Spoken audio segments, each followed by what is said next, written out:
Assalamualaikum teman-teman, saya Randy Adha, Sekilas IT. Dan video kali ini saya mau rakit PC budget sekitar 2 atau 3 jutaan. Karena banyak banget ya teman-teman kemarin minta, "Bang, saran rakit PC 2 juta dong, PC 3 juta dong." Nah, kalau misalnya saya balesin satu-satu, saya harus browsing dulu, harus nanya dulu kebutuhannya untuk apa, terus nyari harga-harga. Nah, itu kan pasti lama banget tuh. Jadi di sini saya bikin langsung aja gitu. Kebetulan komponennya ada, terus saya beli ini semuanya second.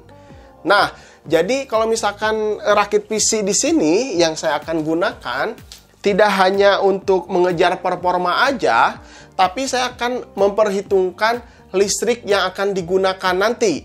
Nah, jadi kalau misalkan rumah kalian masih 450 watt atau 900 watt, tenang aja, komponen yang saya gunakan ini semuanya saya diminimalisirkan lah, dikecilkan untuk penggunaan konsumsi listrik di rumahnya. Nah, seperti itu aja.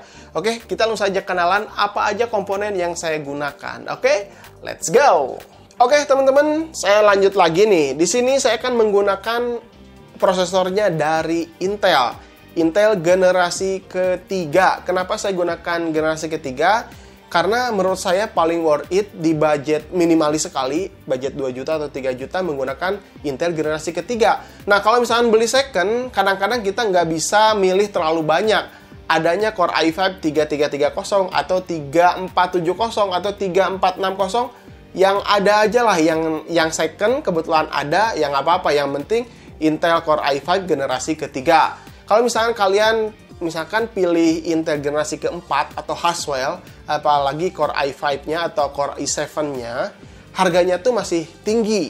Jadi kalau misalkan kalian beli Haswell sekarang, ya mending langsung upgrade aja ke DDR4 gitu, naik tingkat. Misalkan ke Skylake atau ke Kaby Lake gitu, karena harganya tuh hampir mirip-mirip.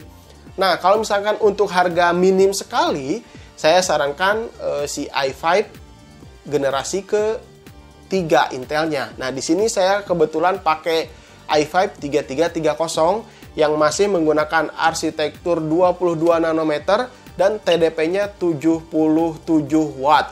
Jadi di sini saya tidak hanya mengejar performa atau memaksimalkan komponen, tapi juga akan memperhitungkan wattnya agar lebih irit. Nah, mantap kan? Nah, oke, prosesornya udah, terus motherboardnya. Nah, motherboardnya di sini saya menggunakan Gigabyte H61,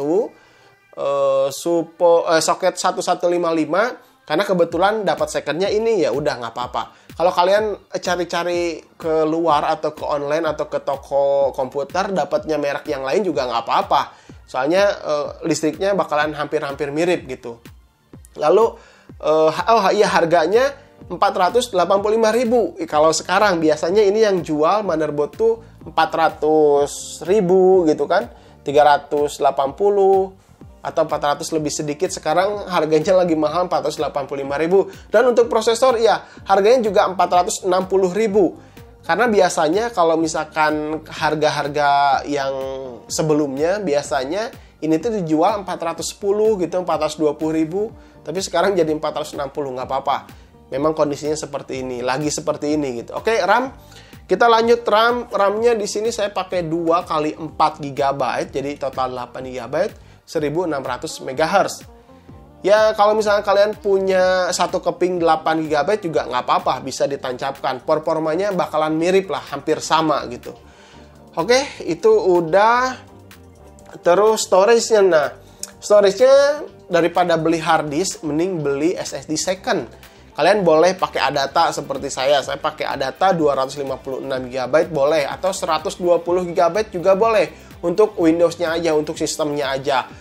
Mereknya bolehlah bebas, Galax boleh, WD Green, Pigeon, atau apapun lah mereknya bebas, sesuai yang kalian dapat. Ya memang kalau misalnya kita beli second kan kita nggak bisa milih-milih banyak gitu.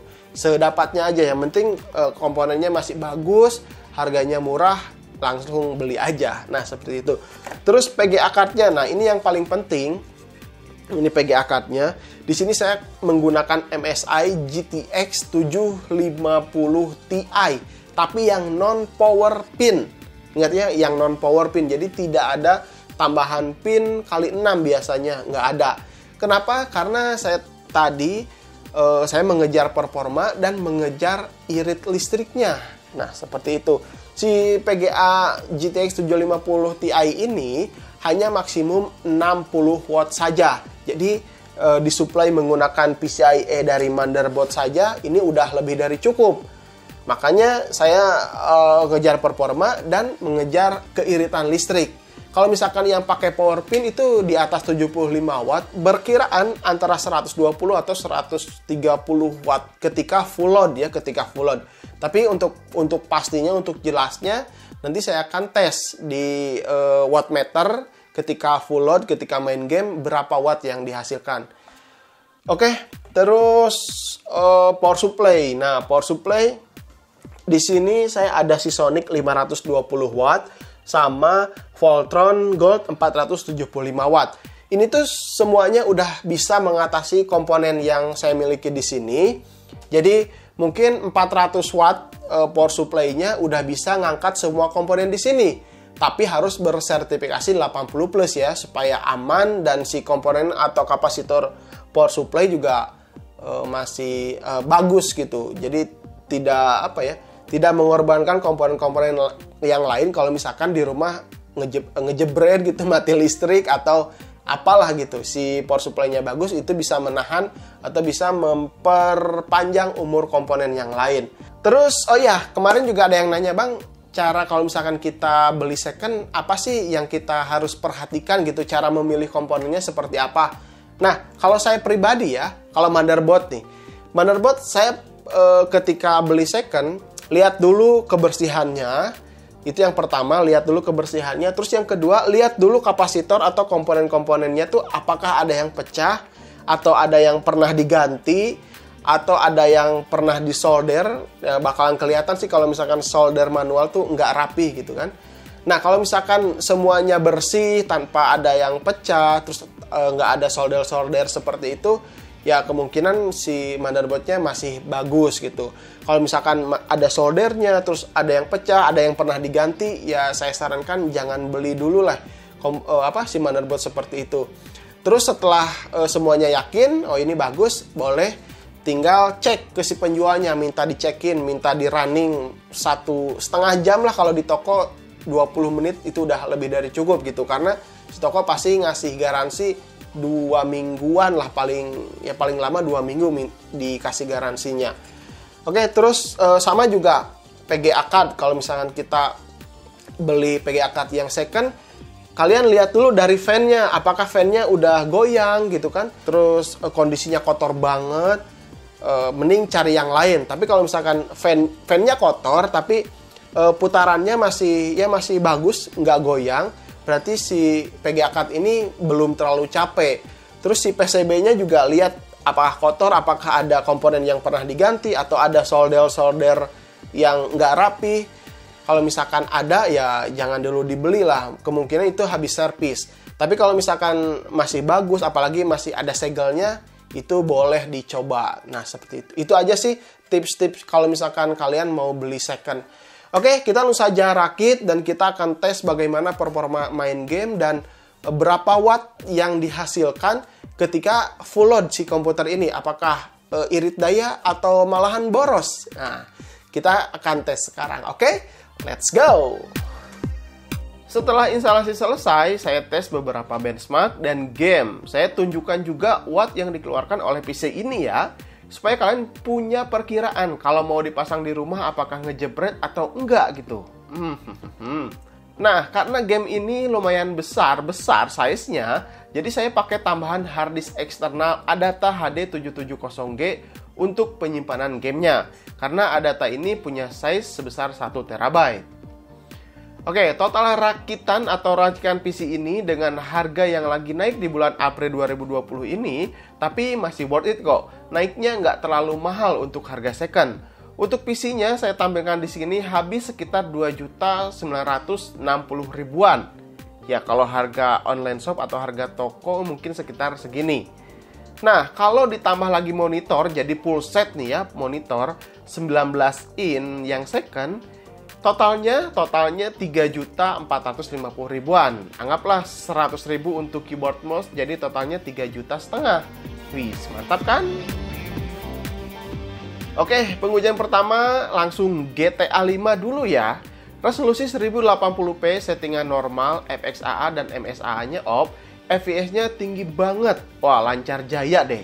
Watt yang dikeluarkan kalian bisa lihat di pojok kiri bawah berkisar 135 sampai 145 watt. Kalau ditambah monitor yang 19 in mungkin sekitar 17 watt atau 20 watt, berarti totalnya berkisar di 160 wattan saja. Ini ringan banget dengan performa yang dihasilkan seperti ini. Sangat aman untuk rumah dengan listrik 900 watt. Mantap kan?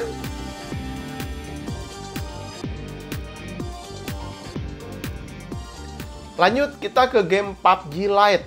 PUBG Lite Garena, resolusi 1080p, settingan high. Karena game ini cukup ringan jika versi Lite-nya ya. FPS juga masih di atas 70-an, di mode training yang banyak musuhnya. Jadi sangat aman lah.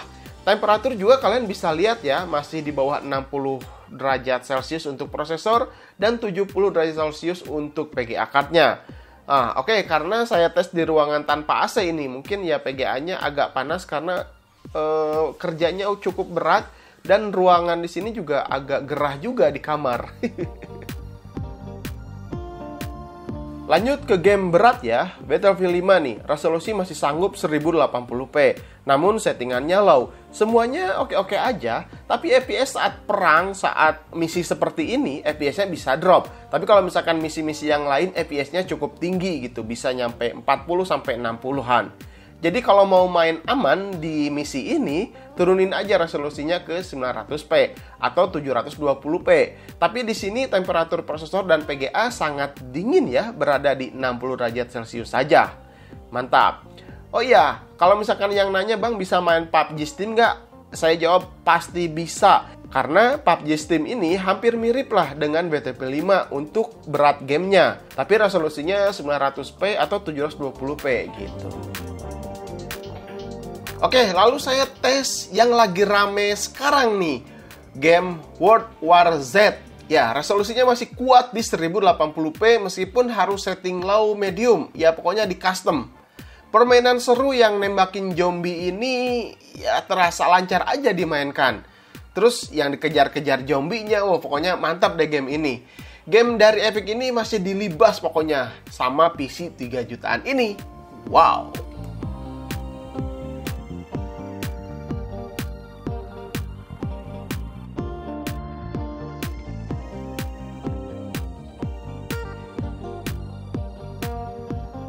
Game terakhir lanjut Call of Duty Warzone. Nah, ini game yang lagi rame ya.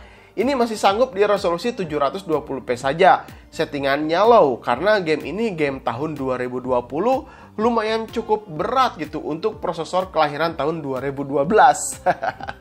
Tapi setidaknya FPS masih di 70-an. Aman sekali jika setting seperti ini.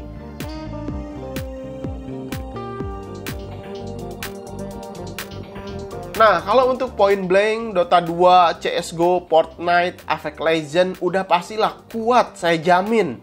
Nggak bakalan dites juga sih di sini karena ya saya yakin bisa lah. Nanti kalau misalkan dites satu-satu jadi banyak gitu. Oh iya, nanti PC-nya kalau misalkan ada yang mau saya jual lagi deh. Nah, saya juga tes nih ketika main YouTube, browsingan atau ngetik-ngetik di Microsoft Word. Wattnya tuh nggak lebih dari 50 watt. Ya 50 watt lah. Seperti ini. Kalian bisa lihat, perhatikan wattnya ketika saya main YouTube. Ya irit banget kan? Mantap. Oke teman-teman, bagaimana menurut kalian PC 3,5 jutaan full set ini? Apakah worth it atau enggak? Kalian bisa ikutin spek racikannya seperti ini. Tapi berbeda merek juga nggak apa-apa. Karena kalau misalnya kita beli second tuh jarang atau nggak bisa banyak memilih. Apa ada yang second, murah, masih bagus, ya itu yang dibeli. Oke, cukup sampai di sini dulu. Mudah-mudahan video ini bisa bermanfaat untuk kalian. Jangan lupa like dan share video-video dari Sekilas IT untuk bisa membantu perkembangan channel ini terus berkembang lagi. Sampai ketemu di video berikutnya. Saya Randy Adha, Sekilas IT. Assalamualaikum warahmatullahi wabarakatuh. Salam teknologi.